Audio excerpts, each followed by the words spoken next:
Welcome back to the Primitive Camping and Bushcraft podcast. My name is Chris Spear, and I'm going to be your guide to enjoying the great outdoors.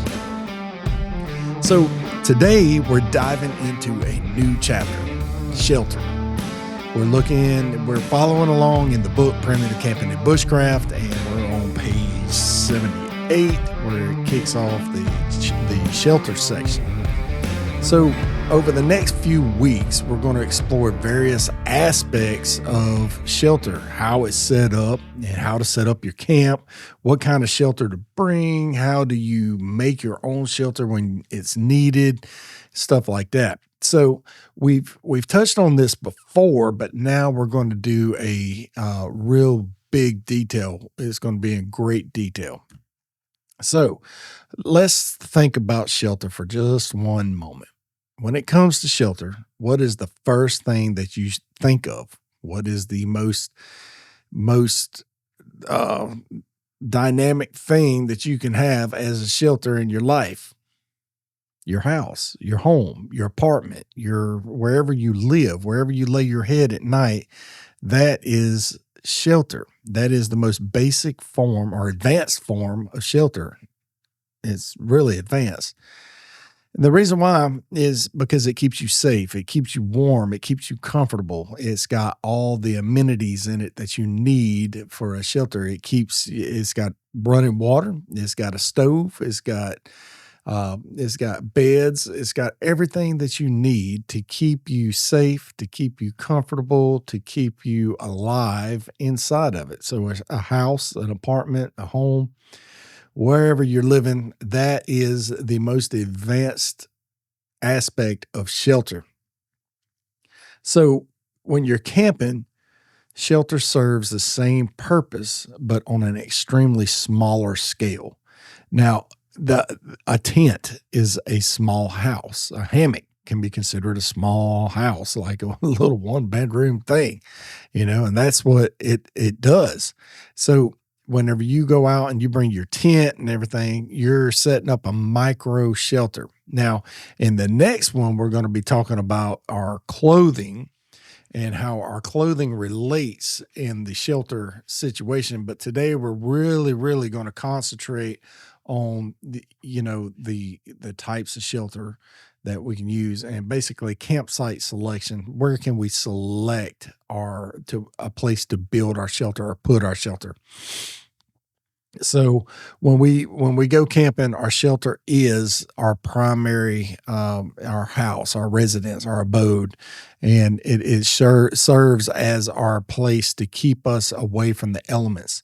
So my preferred shelter is a lean-to. If I'm not using a hammock, my preferred shelter would be a lean-to type situation, a lean-to setup. And I've made natural lean-tos where I've made it out of natural materials, just sticks and leaves. And, I did a video here on YouTube recently to where back in November, December, I would say recently, but it's been several months back now. And I did this video demonstrating how to make a shelter out of natural material. And I did. I made this shelter, made my bed, laid there, camped out all night. And I had people watch that video and they're like, oh man, it's not good enough. You're going to get rained on all night long. You're going to get rained on if it starts raining. But the part that I didn't include in there is that it did rain all night long and I did not get rained on. So, shelter protects you from the elements. And so this shelter that I made a lean-to, and it actually protected me from all the rain, all the wind, and it got down into the high 30s, about 38, 39, somewhere between 38 and 40 degrees that night. It wasn't too bad. So, but down here in South Mississippi, I typically use a tarp as a shelter, and we're going to get into building complex structures with a tarp here in the next few episodes. But essentially what's going to happen with the tarp is you're going to use the tarp as your shelter. Tarp is the most amazing, most effective way to make a shelter in the woods. You don't have to work to death to get leaves and everything and sticks and all this stuff, but a tarp is going to do everything that you need it to do.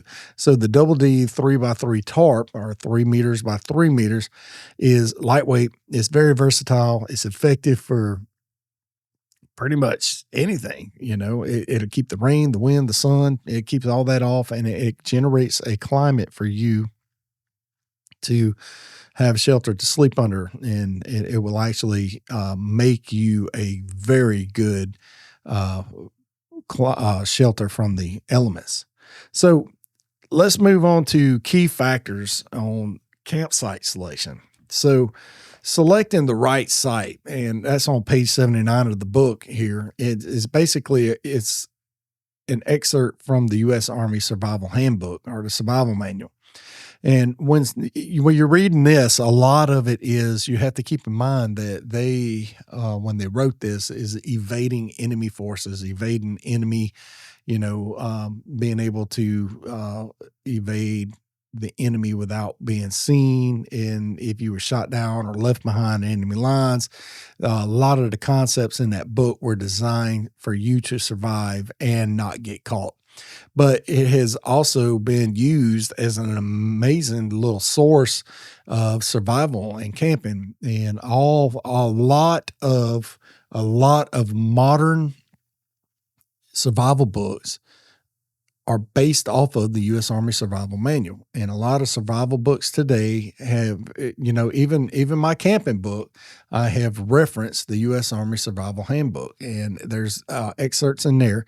So according to the U.S. Army Survival Handbook, when selecting a shelter, 2 prerequisites must be met. Now, these two prerequisites are pretty important. It must contain the materials required to make the type of shelter you need. And number 2, it must be large enough and level enough for you to lie down comfortably. Now, when they're talking about lie down comfortably, large enough for you to lie down comfortably, they're talking about making a small personal size shelter whenever you're evading the enemy. And they're talking about climbing up in a log, or sleeping next to a log, and making you a little something with leaves on it to keep you warm and not having a fire, stuff like that. But when you're talking about a primitive camping aspect, it still applies. You want to have a place where you can lay down and be comfortable. All right. So then you should also consider, is it suitable for signaling in the event of an emergency if you're lost or injured? Now, if you're out in the woods enjoying your primitive camping trip, most of the time you're not going to be signaling for others to come get you. And so, but you always want to be prepared in the event that something does happen. Would you be able to get a hold of someone for rescue? Let's say you trip, fell, and you got punctured in an artery with a stick that you chopped off at an angle when you weren't supposed to, and you're bleeding out. And are you going to be able to signal for help? Are you going to be able to call for help? Do you have the tools that you need to stop the bleeding then and still look for help? Does this place protect you from wild animals?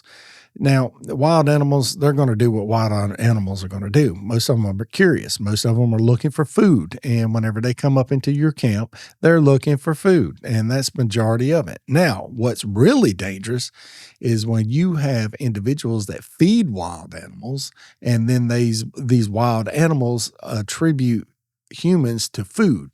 Now, case in point is most of these ridiculous businesses in South Louisiana where they take you on swamp tours and they feed the alligators. That is ridiculous. So now when you go out into a boat, these 12, 13 foot long alligators will swim up to your boat expecting to get fed. And you don't do that. You don't do that. It's dangerous. Now, with any wild animal, it is dangerous if you feed them. You want to consider, is the place that you're selecting free from insects, reptiles, and poisonous plants. Now, you're not going to be free of insects. Now, you can minimize where let's use mosquitoes. Mosquitoes are pretty much worldwide. Um, Mosquitoes are ridiculous. Like you can minimize your bites and you can minimize where mosquitoes are. Like down here in the South, water, anywhere near the water, anywhere in the world, anywhere near water is going to have more mosquitoes. Then anywhere near high grass is going to have certain types of mosquitoes. Some mosquitoes are born on the grass, some mosquitoes are born in the water, but the majority of the time, if you got water, you got mosquitoes. So, the last episode, I talked about a thermocell, which was an amazing little thing to bring with you to keep mosquitoes away. And those things are exactly what I said, amazing at keeping mosquitoes away. So, when choosing your campsite, here's what you need to consider. This is the bottom line. All right. Proximity to water, your proximity to firewood. Those two things you have to have. You have to have water to drink, and you have to have firewood to keep warm if you're sleeping in a cold environment. Now, with that being said, my recent kayaking trip video on YouTube, I did a kayaking trip where we went and we stayed overnight, and it was in the middle of August. Did not have to have a fire. The only reason we had a fire was to cook our food and to warm our food up. But other than that, in the wintertime, a fire is going to be paramount to keeping you warm, and it actually helps boost the morale, stuff like that. Now, in this campsite, you need to have the materials available to create a shelter if you did not bring one. Now, when you're creating a shelter, we'll get into this later on, and we've referenced it several times. If you're making a shelter from scratch, like a lean-to or a debris hut or something of that nature, you need to have enough materials around where you can do that. Excuse me. Now, there are safety considerations in the site that you're selecting, and that would be like dead standing trees, high water marks on the trees to make sure that you're not sleeping in a place that could flood if there was a flash flood. And then that brings me to flash floods, avalanches, and rock slides.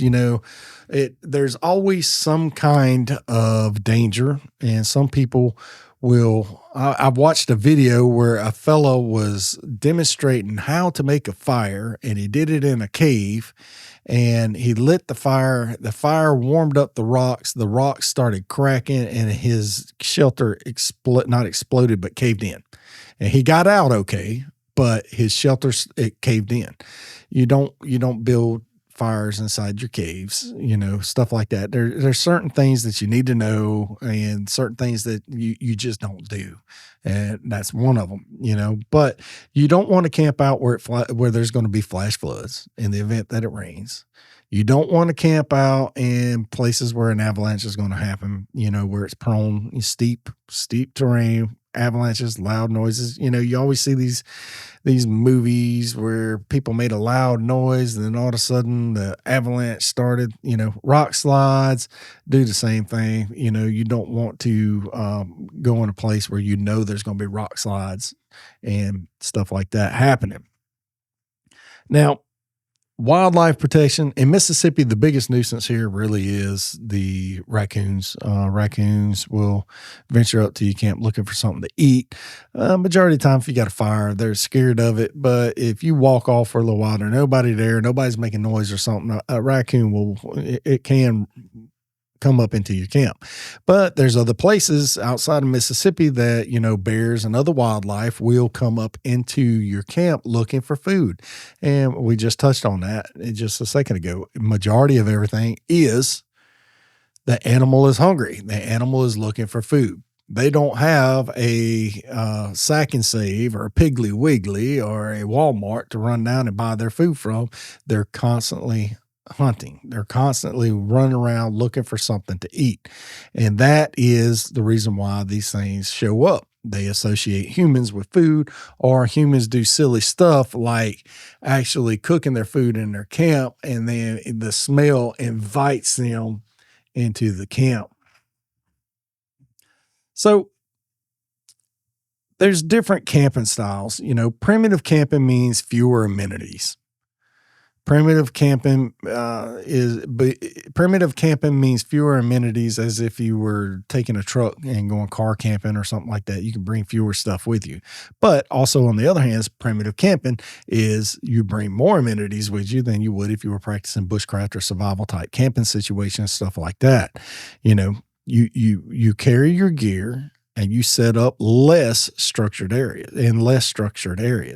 So you carry your gear to where you're going and you are in less structured areas. Now, there are things, developed campsites, like in some of these little wildlife areas and stuff like that, there are developed camping areas. And we're going to get into this in a little bit. I'm going to give you a resource that I'll leave in the notes of the video and the notes of the podcast. But, when you get out into the woods, you're going to look for a place to camp out using the prerequisites from the U.S. Army Survival Handbook.